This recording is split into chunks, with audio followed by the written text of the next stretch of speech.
Good morning, students. In this lecture, we are going to discuss about the topic antiplatelets drugs के antiplatelets drugs क्या होते हैं, इनके बारे में हम लोग इसमें डिस्कस करेंगे. ओके तो antiplatelets drugs are those drugs they mainly inhibit the platelet aggregation. ये प्लेटलेट्स के एग्रीगेशन को रोकते हैं.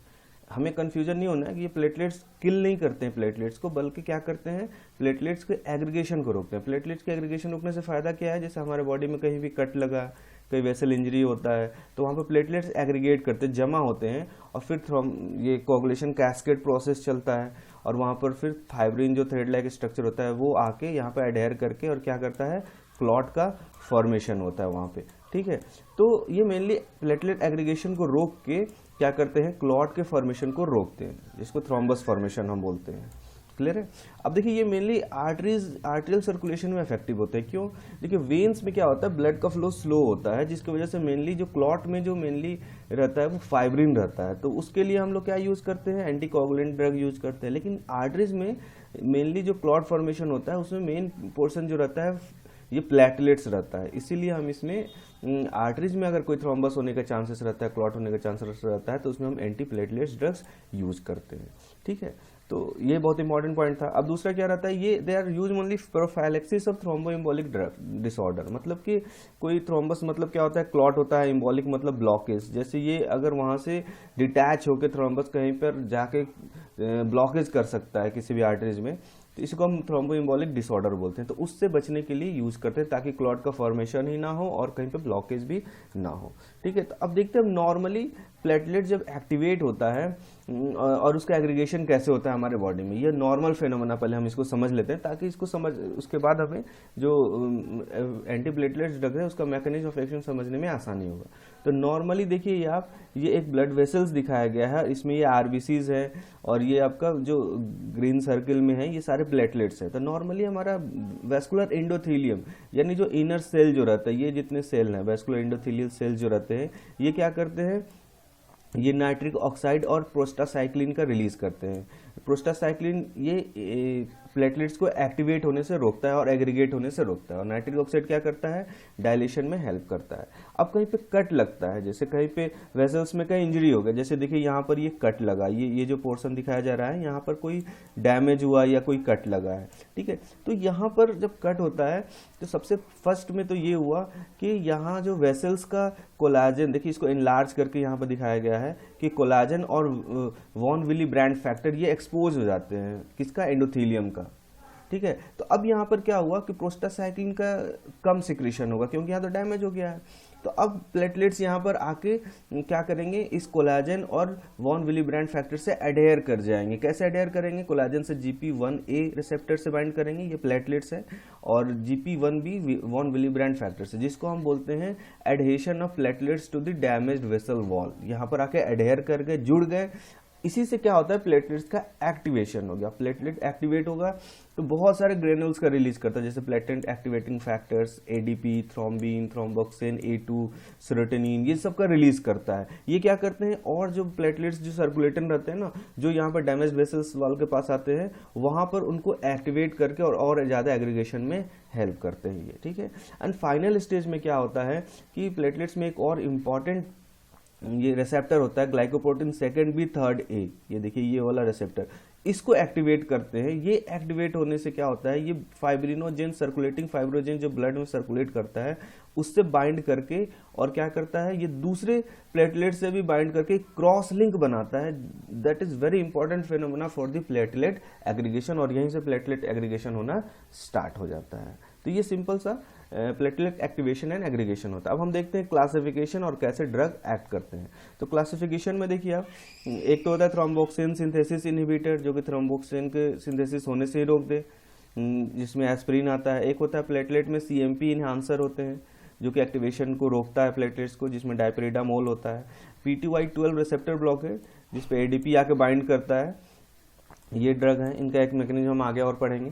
और जो मैंने बताया था फाइनल स्टेप में GP2B 3A रिसेप्टर, इसको एंटेगोनिस्ट करके क्रॉस लिंकिंग रोकते हैं प्लेटलेट्स का, जिसमें ये सारे ड्रग आते हैं. ठीक है। तो अब नेक्स्ट में अब इनका हम मैकेनिज्म देखते हैं कि ये कैसे एक्ट करते हैं। प्लेटलेट्स के अंदर देखना पड़ेगा कि प्लेटलेट्स के अंदर क्या क्या होता है। तो एस्पिरिन का मैकेनिज्म ऑफ एक्शन हम सबसे पहले समझते हैं। तो देखिए एस्पिरिन, ये देखिए प्लेटलेट्स बताया गया यहाँ पर। प्लेटलेट्स में जैसे ही एस्पिरिन, ये प्लेटलेट्स जो होता है वो प्लेटलेट्स जो एक्टिवेट होता है तो इसका मेम्ब्रेन फॉस्फोलिपिड्स, जो इसका प्लाज्मा मेम्ब्रेन में फॉस्फोलिपिड्स होते हैं वो एरिकिडोनिक एसिड को रिलीज करती है। ये हम प्लेटलेट्स के अंदर देख रहे हैं, ठीक है। ये एरिकिडोनिक एसिड्स क्या करते हैं कि ये एरिकिडोनिक एसिड्स जो होता है प्रोस्टाग्लैंडिन H2 का फॉर्मेशन करता है with the help of cyclooxygenase 1 enzyme, ठीक है।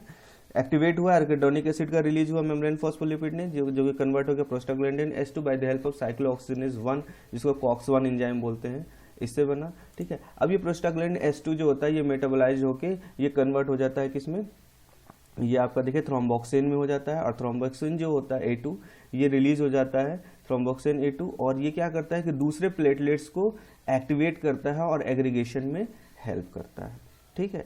तो एस्पिरिन कहाँ पे एक्ट करता है, तो this aspirin mainly act by mainly inhibiting this enzyme COX-1 enzyme. ये क्या करता है COX-1 एंजाइम को इनवर्सली, ये रिवर्सली नहीं बल्कि ये क्या करता है कि ऐसा ये इसको इनहिबिट करता है इरिवर्सिबली, और जिसकी वजह से क्या होता है कि फिर से ये प्रोस्टाग्लैंडिन H2 नहीं बन पाएगा और थ्रोम्बोक्सिन A2 नहीं बन पाएगा और ये प्लेटलेट के एग्रीगेशन को रोक देता है। क्लियर है।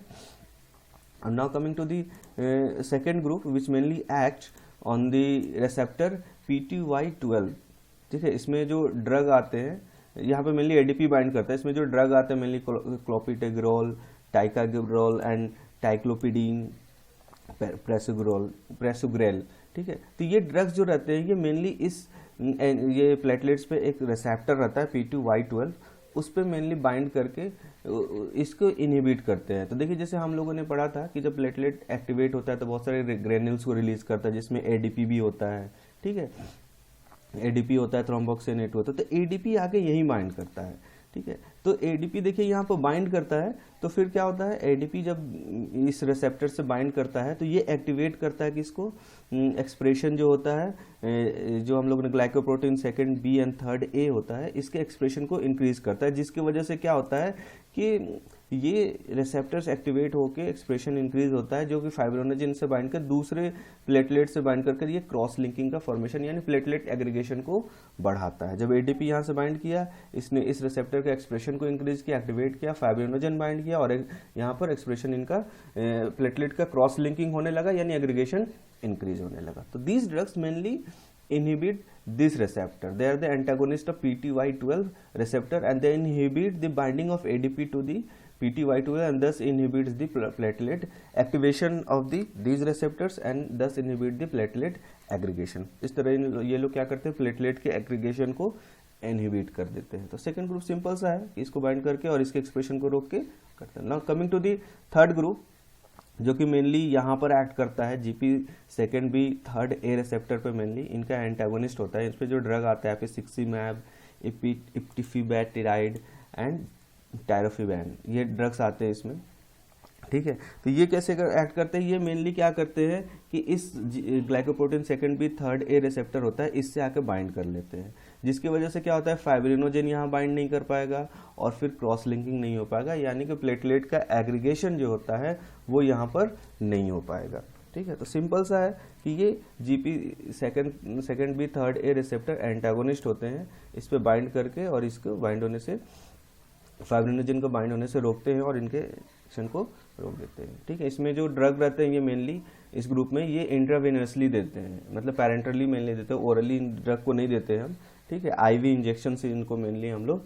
देते हैं, ठीक है। Now coming to the fourth group, last group of the drug, जिसमें जो मेन ड्रग जो रहता है वो इसमें आता है जो हमें पढ़ना है डाइपिरिडामोल आता है, साइलोस्ट्रेजोल आता है, ठीक है। तो ये मेनली क्या करते हैं प्लेटलेट्स में एक एंजाइम होता है फॉस्फोडाइस्ट्रेज, इसको इनहिबिट करता है, जो कि क्या करता है ये फॉस्फोडाइस्ट्रेज जो रहता है ये CMP को ब्रेक करता है, साइक्लिक एडेनोसाइन मोनोफॉस्फेट को ब्रेक करता है AMP में, ठीक है। तो ये डाइपिरिडामोल जो रहता है ये मेनली फॉस्फोडाइस्ट्रेज एंजाइम को इनहिबिट करता है जिसकी वजह से क्या होता है, ये जो साइक्लिक एएमपी जो होता है प्लेटलेट्स में ये इंक्रीज होता है, जिसकी वजह से इसमें कैल्शियम का जो कंसंट्रेशन होता है वो बहुत ही कम हो जाता है प्लेटलेट्स में। और इस तरह से ये इनडायरेक्टली ये भी प्रोस्टासाइक्लिन जो कि हम जानते हैं कि प्लेटलेट के एक्टिवेशन को रोकता है, उसकी एक्टिविटी को इंक्रीज कर देता है।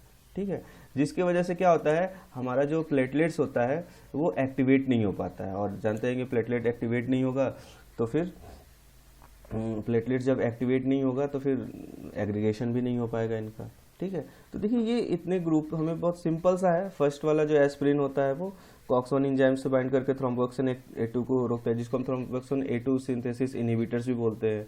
Second group PTY12 receptor antagonist होता है जो कि ADP को बाइंड होने से रोकता है और यहाँ पर इसको रिलीज होने से एक्टिवेट होने से एक्सप्रेशन को रोकता है और फाइब्रिनोजन से बाइंड होने से रोक के और एग्रीगेशन को रोकता है। थर्ड ग्रुप इन्हीं का ग्लाइकोप्रोटीन सेकंड भी थर्ड एंटागोनिस्ट होता है जो कि क्रॉस लिंकिंग को रोकता है और प्लेटलेट एग्रीगेशन को यानी क्लॉट फॉर्मेशन होने से रोकता है। द फोर्थ ग्रुप फॉस्फोडाइस्टेरेज को इनहिबिट करके CMP का लेवल बढ़ा के और इसके एक्टिवेशन को रोकता है। देखिए इन सारे ड्रग में एक चीज़ ये रहता है कि जितने भी ड्रग्स हैं इन सबका एक मेनली कॉमन साइड इफेक्ट्स ये रहता है कि ये सारे ड्रग्स जो रहते हैं इनमें ब्लीडिंग का चांसेस रहता है। मतलब ये एंटी कोगुलेंट ड्रग है, मतलब कि एंटीप्लेटलेट्स ड्रग है, क्लॉटिंग होने से रोक रहे हैं, तो जिसकी वजह से ब्लीडिंग सब में क्या होता है, कॉमन रहता है कि जैसे कहीं पे भी थोड़ा सा कट लग गया या नोज से ब्लीडिंग होना स्टार्ट हो जाता है बहुत ज़्यादा, वो नहीं रुक पाता है। ठीक है, तो these are the mainly side effects and the mechanism of action. अगर हम इसको फ्लो चार्ट्स वे में देखना चाहें तो देखिए यहाँ पर क्या हुआ, डैमेज टू दी इस वास्कुलर एंडोथेलियम में डैमेज होता है जिसकी वजह से कोलाजन एंड वॉन विलिवेंट फैक्टर्स उससे क्या करते हैं, एक्सपोज्ड हो जाते हैं, जो कि प्लेटलेट्स का ये GP1A एंड GP1B आके बाइंड करता है, जिसको हम एडिशन ऑफ प्लेटलेट्स बोलते हैं, जिसकी वजह से प्लेटलेट एक्टिवेट हो गए। अब ये बहुत सारे ग्रेनुल्स रिलीज करता है और इसका मेम्ब्रेन फॉस्फोलिपिड जो रहता है वो अर्कोडेनिक एसिड जनरेशन करता है जो कि कॉक्स-1 एंजाइम से क्या करता है, सिंथेसिस ऑफ थ्रोम्बोक्सिन A2, और यहीं पर अपना एस्पिरिन जो होता है वो मेनली एक्ट करता है। ठीक है, और प्लेटलेट एक्टिवेट होता है तो ग्रेनुल्स कब रिलीज करता है, ADP। जो ADP क्या करता है, PTY12 रिसेप्टर से बाइंड करके और एक्सप्रेशन जो रहता है इस रिसेप्टर का इंक्रीज कर देता है, तो PTY12 रिसेप्टर ब्लॉकर्स मेनली यहाँ एक्ट करते हैं। फिर एक्सप्रेशन इनका इंक्रीज होता है तो यहाँ पर फाइब्रिनोजेन एंड वॉन विलिवेंट फैक्टर फिर यहाँ बाइंड करके और क्रॉस लिंकिंग फॉर्म करते हैं, तो यहाँ पर हमारा थर्ड ग्रुप एक्ट करता है और प्लेटलेट एग्रीगेशन को इस तरह से ये लोग लेते हैं। बहुत ही सिंपल सा है ये मैकेनिज्म ऑफ एक्शन, अगर आप इस चार्ट को बना लेते हो तो और ज़्यादा इंपॉर्टेंट रहेगा। अब इनका यूज देखिए, तो मेनली ये क्या करते हैं कि थ्रोम्बोसिस जो होता है, क्लॉट फॉर्मेशन एंड जो ब्लॉकेज होता है उसको रोकने के लिए मेनली आर्टरीज में यूज करते हैं और हेमरेज को भी रोक देते, मतलब ब्लड फ्लो को भी कम कर देते हैं। तो मेनली ये कोरोनरी आर्टरी डिजीज में मेनली चांसेस रहता है हार्ट अटैक होने का, तो उसमें लो डोज एस्पिरिन जैसे 75 to 150 mg यूज करते हैं, जो कि stroke, death and myocardial infection जो रहता है इसमें डेथ होने का चांसेस को कम कर देता है। ठीक है, और अगर हम बात करें एक्यूट कोरोनरी सिंड्रोम में, जैसे इसमें आता है अनस्टेबल एंजाइना आता है, मायोकार्डियल इन्फेक्शन आता है, तो इसमें generally dual platelet antiplatelet therapy, मतलब दो ड्रग यूज करते हैं एंटीप्लेट्स का, एक तो एस्पिरिन रखते हैं और साथ में क्लोपिडेग्रोल या फिर प्रेसोग्रल जो भी कोई भी हो सकता है इसमें यूज कर सकते हैं, depend on the condition of the patient. और अगर मान लीजिए किसी को आर्टिफिशियल हार्ट वल्व्स लगा हुआ है, ठीक है, तो वहाँ पर भी ज़्यादातर चांसेस रहता है थ्रोम्बोसिस, क्लॉट फॉर्मेशन का और ब्लॉकेज होने का, तो उस केस में भी हम क्या करते हैं कि एस्पिरिन और उसके साथ कोई एंटीकोगुलेंट ड्रग जैसे वारफरिन भी यूज करके उनको बचाने के लिए यूज कर सकते हैं। तो दिस वेरी इंपॉर्टेंट टॉपिक, इसमें से क्वेश्चन आ सकते हैं आपके एग्जाम में, लॉन्ग आंसर टाइप में भी मैकेनिज्म ऑफ एक्शन पूछा, क्लासिफिकेशन भी पूछा जा सकता है। ठीक है, थैंक यू।